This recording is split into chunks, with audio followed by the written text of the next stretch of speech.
Pre,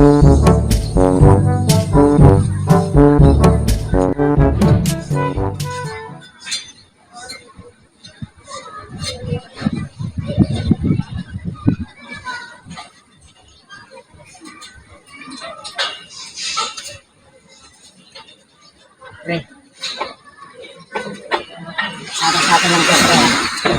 Ano mo nakakalata na ako ito? Parang napapansin ko, paborito niya ako. Kasi pre, bingala ako pre. O, paborito na ba ako pre? O, bingala ako pre. Baka ka na talaga. Nung pinato ko doon pre, oh. Diba, buhay na buhay yung kato pre. Pwede pang iwan ka na yan pre. O, kahit ang kutsara na to pre. Tatrabaho mag-isa ka, pre. Uy, baka kaya, balang araw, pre.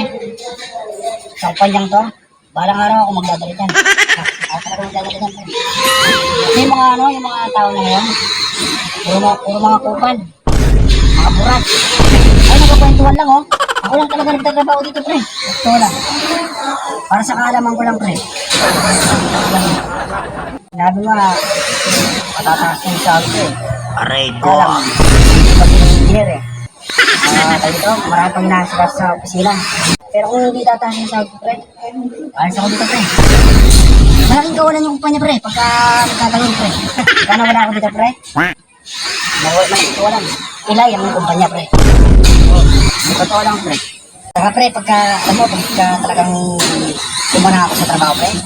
Pag ito, ang kahanan na ito, pre, nanginig. Tapos lahat ng trabaho ng pre. Opo. Sige pre, nandiyan ang foreman.